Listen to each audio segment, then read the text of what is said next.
We're going to try to actually get started a little bit more quickly here, so we're going to start momentarily. So if people can return to their seats, we'd love to get going.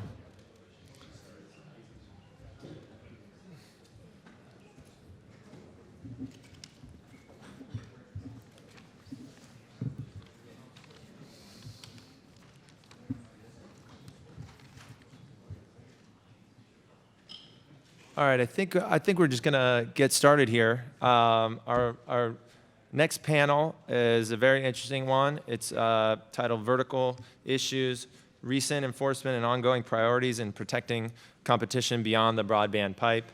I'll give some brief introductions, then we'll get right into questions. We've got Jeff Blum, who is Dish's Senior Vice President and Deputy General Counsel. We thank him for coming back again this year. We're honored to have Ambassador Philip Verveer. He's Senior Counselor to the Chairman of the FCC. He served as Deputy Assistant Secretary of State and U.S. Coordinator for International Communications and Information Policy from 2009 to 2013. Jamelia Ferris is a partner in the Washington, D.C. office of Wilson Sonsini, Goodrich, and Rosati. And she was most recently, she served at the Office of General Counsel at the FCC. And so I'd love to just jump right into questions. And we've had such a spirited conversation all day. And I know Ambassador Verveer might not be able to talk specifically about some of these issues, but let's dive into, I think, some of the most controversial vertical questions that we've had today. And the first being, how should the audience think about usage-based pricing and sort of the FCC's mindset as whether or not usage-based pricing, how usage-based pricing affects the FCC's view of protecting competition in the over-the-top, specifically the video market. But and we'll start. Maybe we could start with Ambassador Verveer. I'm not sure how specific you can get, but. All right. Well, thank you, Teddy. Let me start with two disclaimers. One is the standard one, which is I'm only speaking for myself, not for the FCC Constitution or the people who were appointed by the President and confirmed by the Senate. Second, there was a time in my life, a brief time in my life, when I had ambassadorial rank. I don't have it anymore. I'm most assuredly not an ambassador. Now, on the question of usage-based pricing, it seems to me the answer to that is going to be similar to the answer to almost all kind of conceptual questions, which is it's going to depend. It's going to depend on the circumstances. The notion of usage-based pricing is there's certainly nothing wrong with it intrinsically, and in fact, one would rather imagine that it's going to be the norm with respect to a great many of the transmission services that are around. That's particularly, one would particularly expect that to be the case for those that don't face an awful lot of competition. My economist friends have instructed, and we've got one of the most prominent ones there hiding in the back, Tim Brennan, have instructed that basically many forms of price discrimination or usage-based pricing are efficient and certainly ought not be opposed on an a priori basis. Now, that said, it's also clearly the case in certain environments, particularly of vertical integration, that one can use the pricing apparatus in ways to thwart or diminish competition. And the issue of whether or not that occurs is one that's going to be highly fact-specific. So one wants to try to understand the facts if and as allegations arise or reasons for suspicion arise. Before you get going, I just want to say you raise a really interesting point about usage-based pricing as something that does go on in certain markets, but typically those are regulated rate markets, like the electricity utility industry. And recently, I think Comcast CEO at a conference said, "Look, broadband should be priced on usage, just like gasoline or electricity." Interestingly, those are two different models for regulation in terms of the rates. Are you saying that there's a difference if it's a rate-regulated industry versus should we look at things? Should we look at it like that, or is it even more fact-specific than kind of looking at the structural issues? There are enormously significant differences in the presence of rate regulation and the lack of that. Rate regulation itself creates systematic incentives that you have to be aware of, that you may or may not need to do something about or try to do something about. So the presence of rate regulation all by itself is an enormously important fact in terms of trying to sort out what might be going on. But of course, you will find in at least infrastructure industries that the notion of usage-based pricing may well be found where there's rather less competition rather than more. If there's a fair amount of competition, it's a little bit harder to basically control the pricing structures that you're using. You have to basically, up to a point anyway, take what the market will give you in terms of setting prices. Where you're not confronted with that kind of a discipline in terms of the marketplace, one would anticipate that to the extent one is able to do it, and it's not easy to do, but if you're able to do it, that you would like to try to price right up and down the demand curve. And really effective firms have found ways to do that. Whether or not then public policy ought to discourage that becomes, as I say, a matter of the prevailing circumstances. So I was here a year ago concerned about Comcast Time Warner, worried about the imposition of data caps. I think it was raining last year as well. I'm here today because Dish is very concerned about Charter Time Warner. I agree with Phil that data caps, it's how you use them. And to use Charter Time Warner is an example of how it can be used for anti-competitive purposes. So, as many of you know, we launched Sling TV, live sports, ESPN, $20 a month, no term commitment. It is a substitute for potential satellite or cable subscription. Charter Time Warner, like in Comcast Time Warner, they don't want consumers breaking the bundle. Despite what some said today, we believe that, and we think the data show, that the cable companies profit from video. They also profit from broadband. Their incentive is to have a subscriber take both and not just take the standalone broadband product. So that's the first key assumption as you evaluate the harms of data caps and usage-based pricing. What is the motive? The motive is they don't want someone getting Sling TV and just getting their standalone broadband product.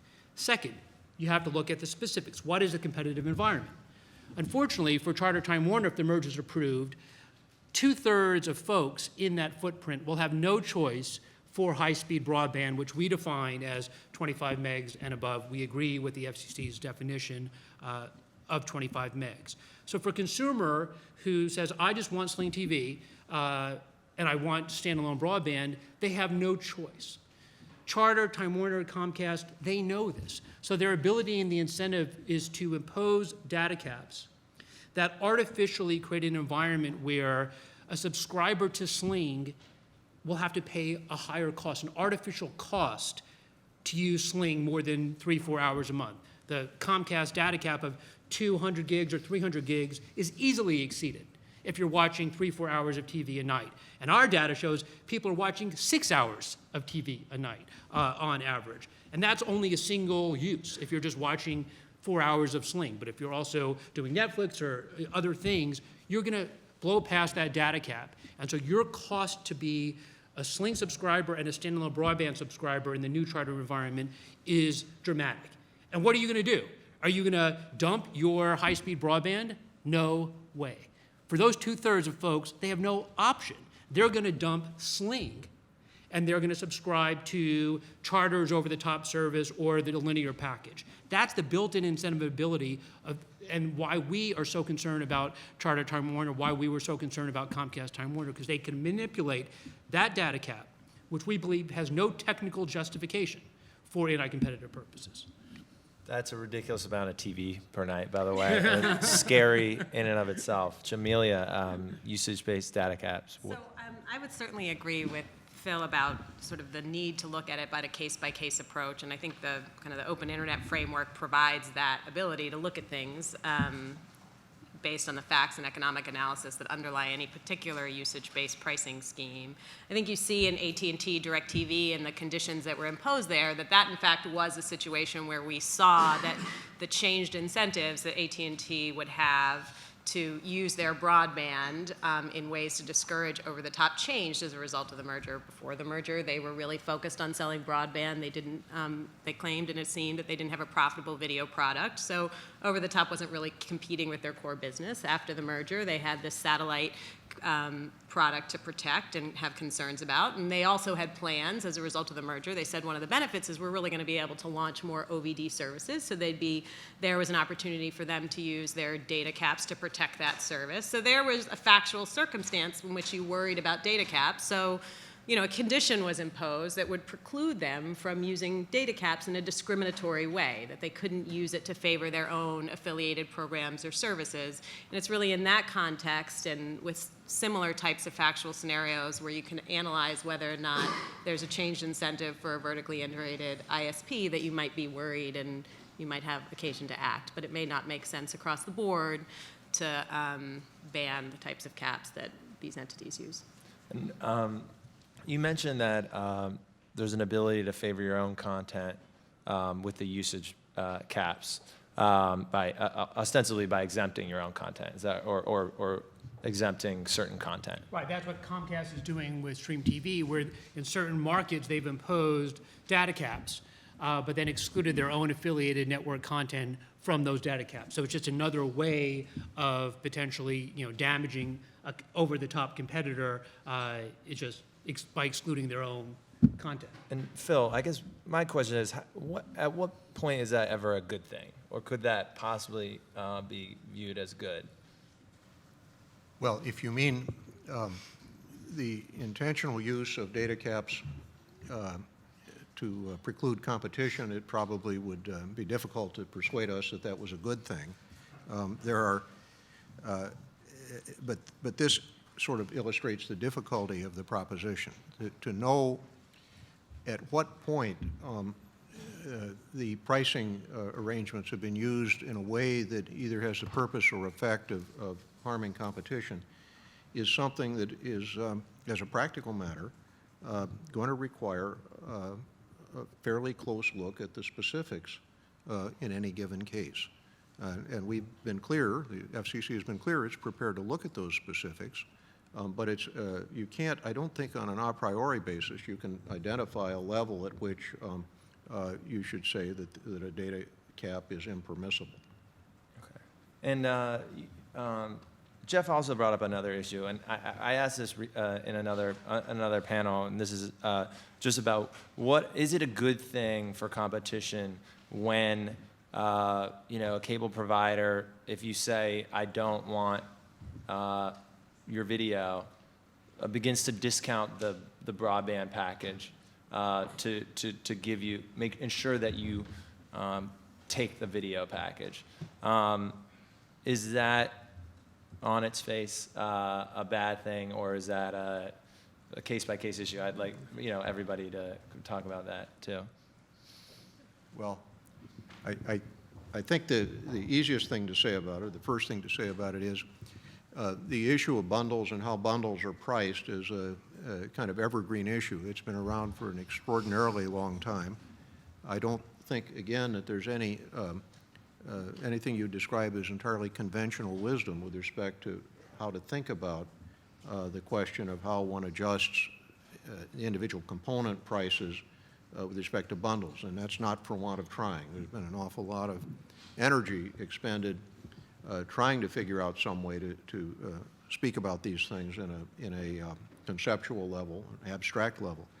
But again, I think we're sort of thrown back on the proposition that one needs to look at these things individually, try to understand whether or not it has a purpose or effect that in some way is harmful to competition, not necessarily harmful to an individual company, but to competition more generally, and therefore harmful to consumers.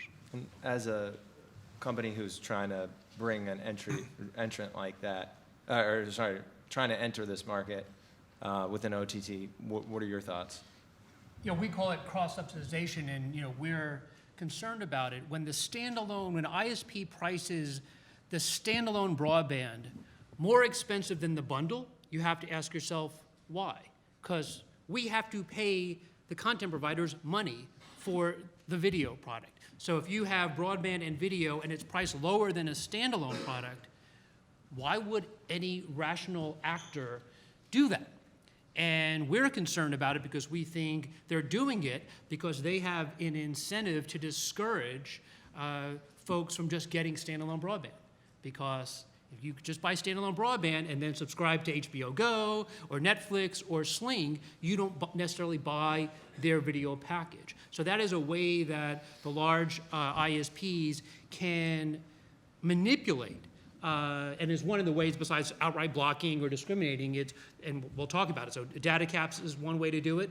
Cross-subsidization, artificially pricing your standalone broadband product higher, unnaturally high, to discourage those from just getting standalone broadband, to go to programmers and say, hey, if you want distribution on our cable platform, like New Charter could say to Viacom, then we'll give it to you, but you need to limit the grant of over-the-top rights to Sling or to HBO or to Netflix. So that manipulation through programming agreements is another way, besides outright blocking of the broadband pipe, that the cable incumbents can engage in that will have the effect of damaging over the top.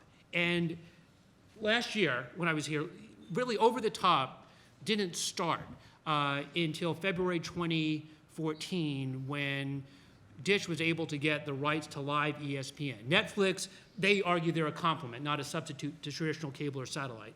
But Sling and Sony View, we are substitutes. And so that the over-the-top market, the genuine over-the-top market, is new.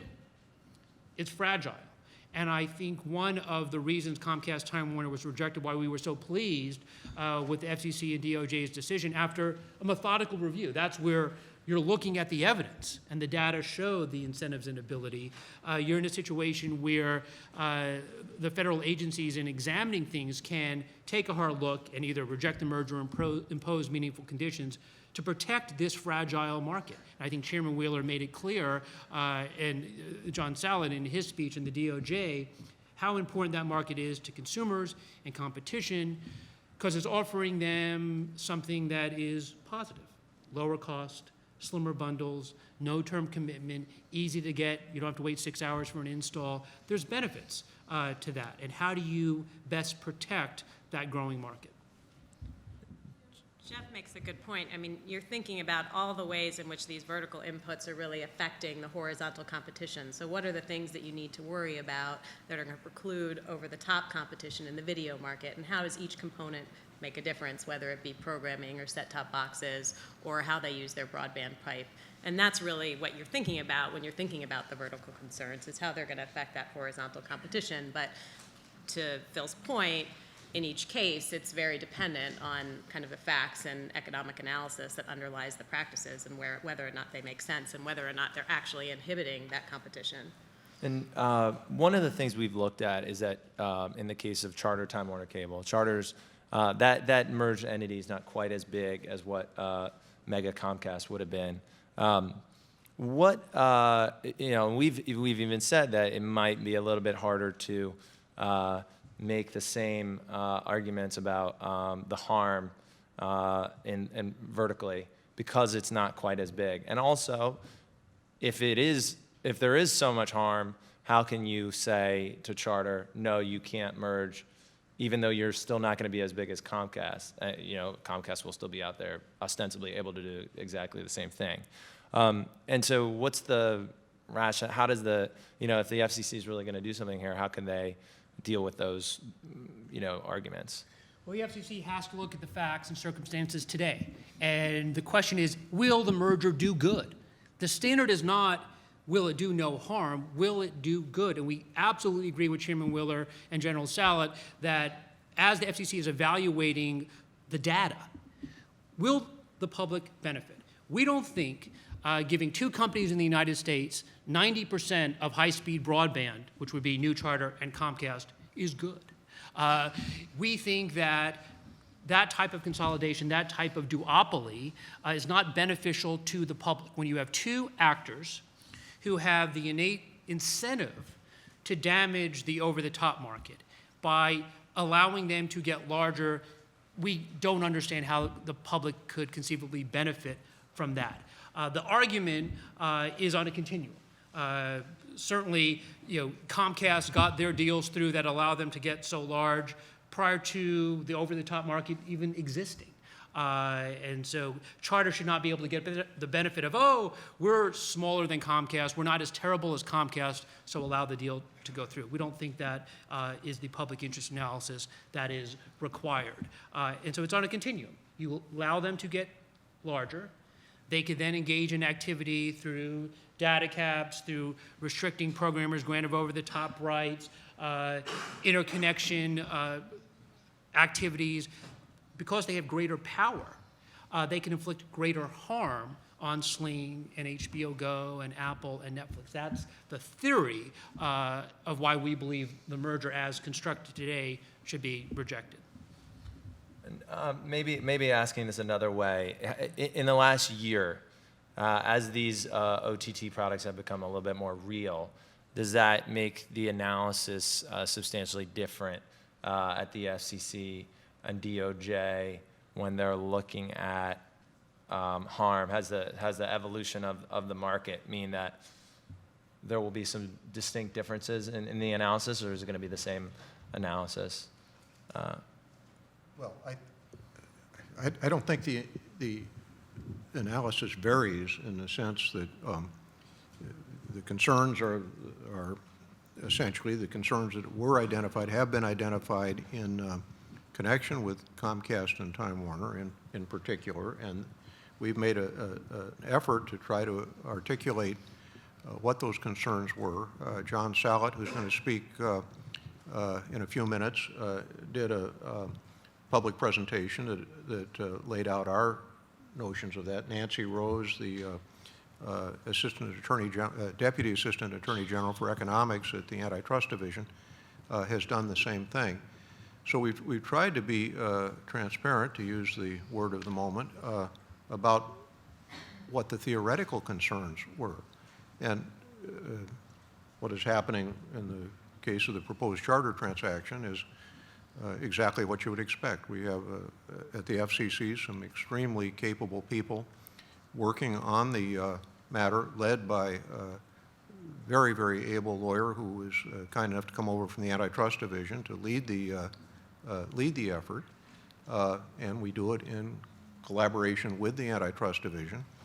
So the analytical part of this, I think, is going to be done very, very well, and eventually those who are responsible for that will disclose what they make of the whole thing. But we're still very much in the process of looking at it. Jamelia, what are your thoughts? I mean, I really don't have much to add to that. I mean, I assume that lawyers and economists at both agencies are fleshing out the record and understanding the analytics, just like Jeff said happened in Comcast Time Warner, that, there were the theories and they spent time unpacking those and that led to some conclusions. So that'll happen here as well.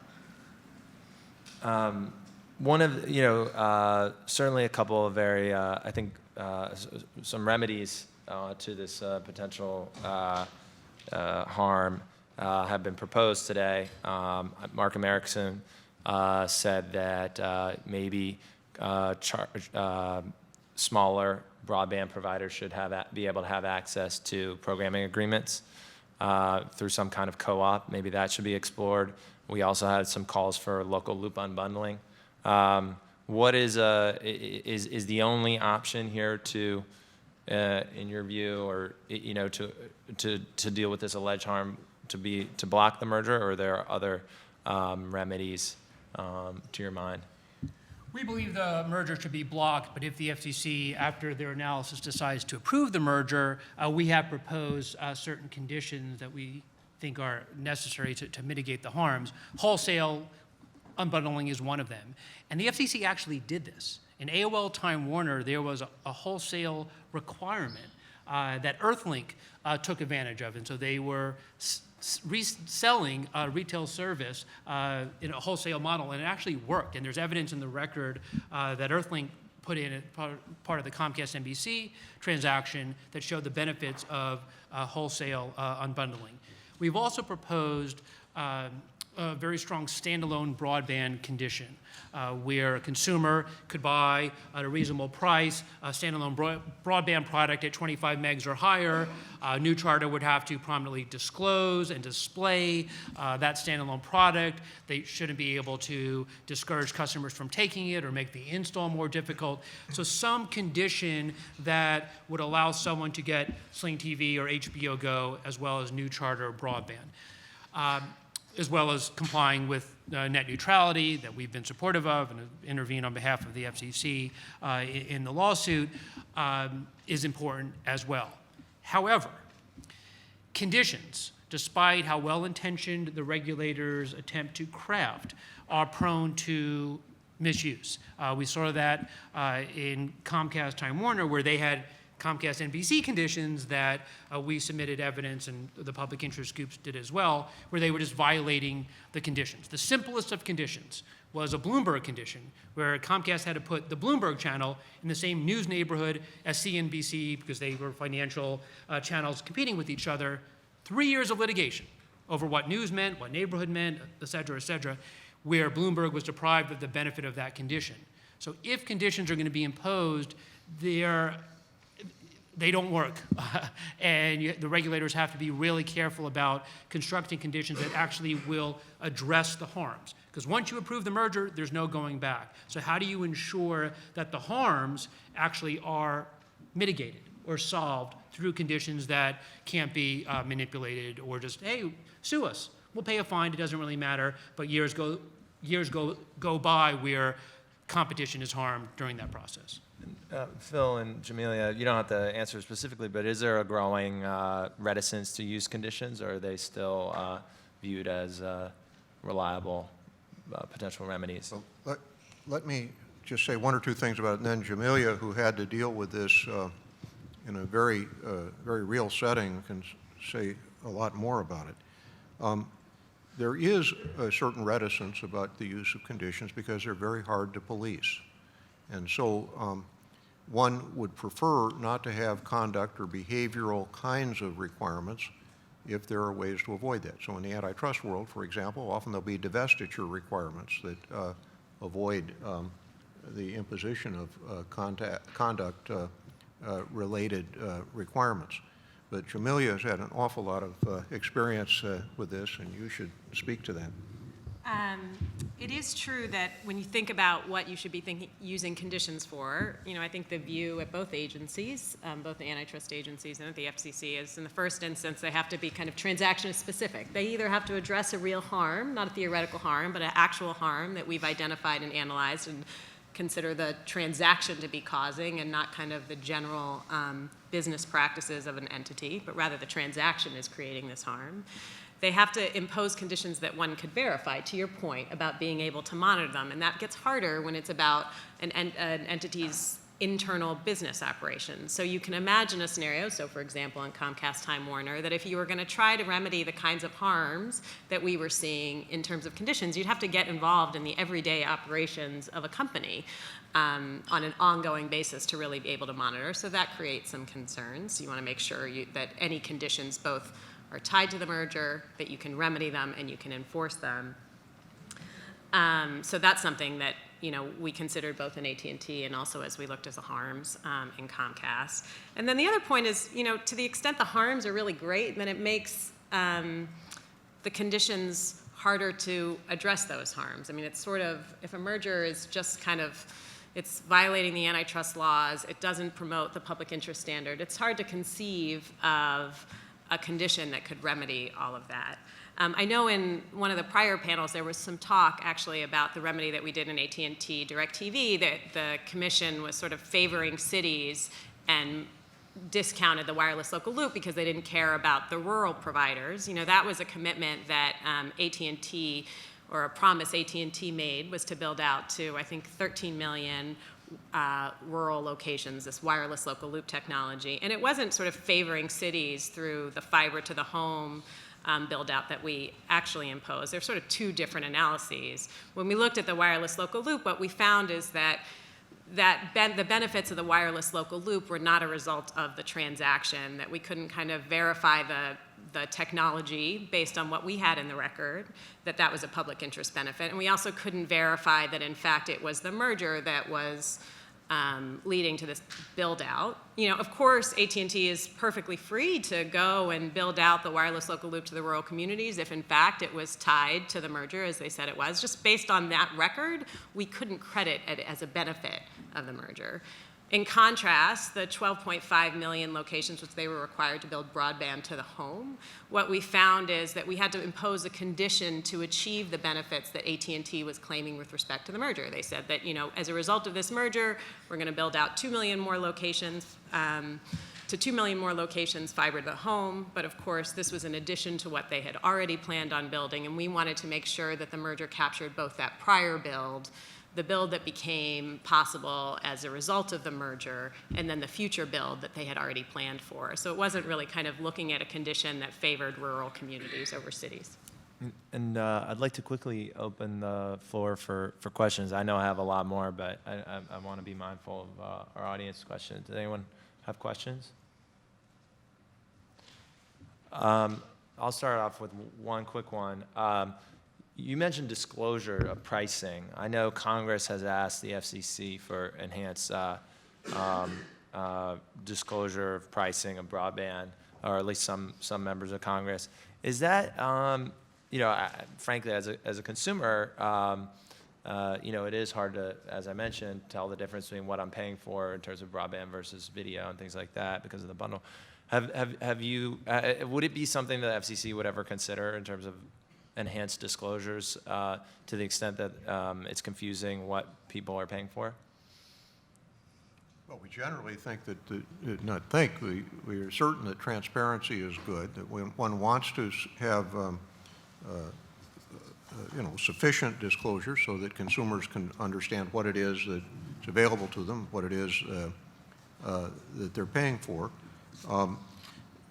So I think there's no great debate that that's a desirable proposition. If what's implicit in that is the amount of a price in a bundle that is attributable to component A, component B, component C, and whether or not one should try to do something about that, that's a wholly different and as I said earlier, an extraordinarily difficult proposition from a regulatory perspective. And that's because of the difficulty around bundling and tying law, because, again, as a consumer, it seems like a very, very simple thing. Well, it's difficult in part because we're talking in some considerable measure about joint and common costs, and the allocation of joint and common costs is an inherently arbitrary proposition. There's simply no way to avoid that.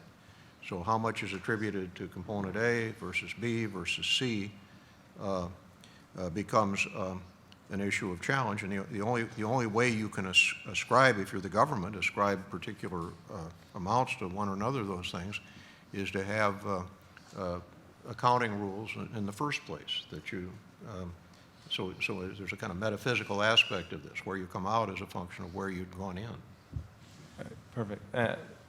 Question.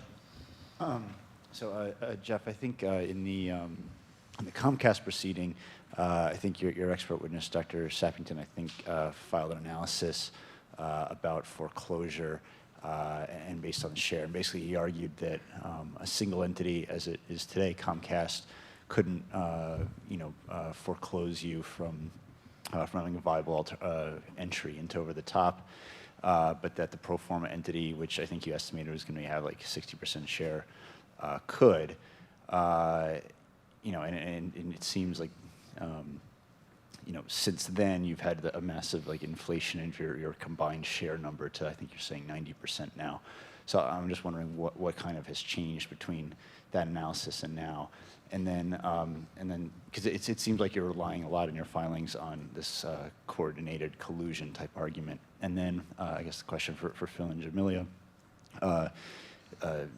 former Commissioner Wright gave the opening speech here, and he was pretty emphatic that, you know, his personal belief was that merger review was not the time to worry about illegal things that would otherwise be illegal, like, you know, the collusion, and that sort of enforcement can happen just using the antitrust laws without talking about merger review. So I just wanted to get your thoughts on that. So we stand by Dr. Sappington's analysis in Comcast Time Warner. That was why the merger should have been rejected, and thank God it was. What we're arguing for Charter Time Warner is not that it would necessarily be a death blow to Sling, but it would be harmful to Sling. That's the continuum, that the competition consumers will not benefit from allowing new Charter to have its share, Charter plus Time Warner, and then to have Comcast together 90% high-speed broadband controlled by two companies in the United States. So it's different, but they're not inconsistent. One is Comcast Time Warner, it would have killed Sling. Charter, it would really hurt Sling, and that's not positive for competition and consumers. I didn't hear Commissioner Wright's comments, so I'm not 100% sure sort of what he was focused on. I mean, certainly there's a role for coordinated effects and merger review, and there's a role for, you know, per se violations of the antitrust law and price fixing and collusion, and those seem like different scenarios that each, there's not a role for antitrust enforcement in each, so, you know. And I'll add to that I think the regulators want to get it right during the review. To rely upon, after the merger is approved, people filing complaints with the Department of Justice or the FCC, that's not the best way to get at harmful conduct. The best way to get at harmful conduct is it in the public interest? Does it violate the Sherman Act? If so, the merger should be rejected, and not hope that people file complaints that cost millions of dollars and years of litigation before there can be a resolution. That is not, I think, the best approach in terms of evaluating whether the merger is good or not. We have one, one more question. Yep. Yeah, I guess this question is for Jamelia.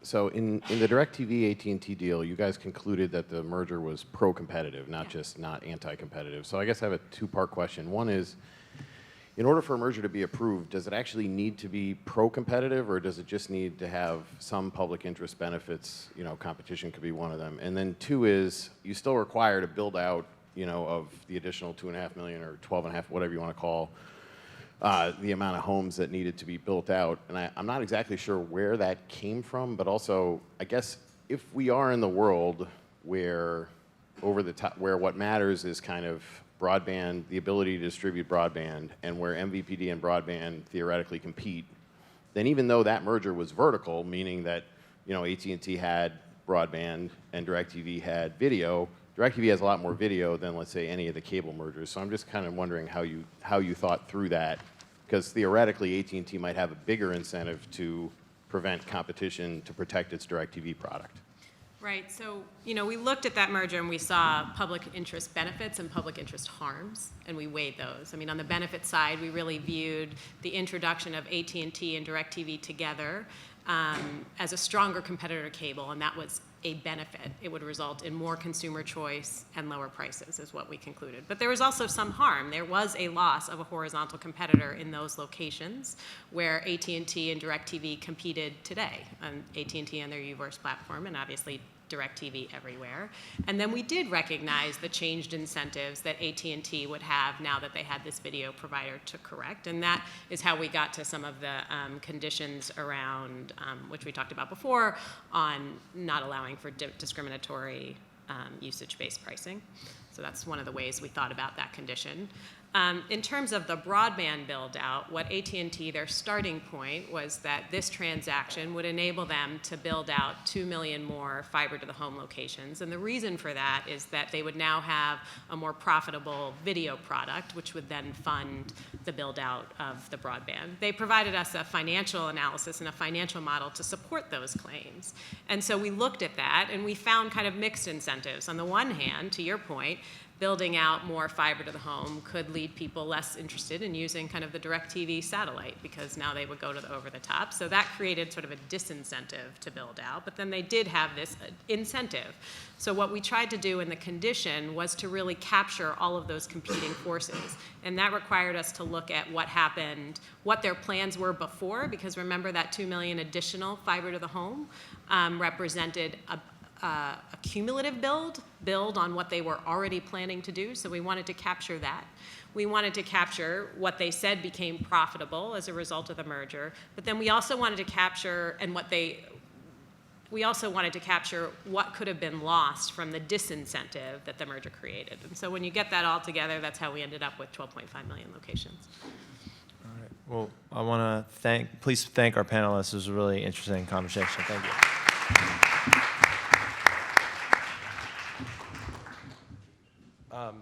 We're going to take a very, very, very brief break just so that we can get to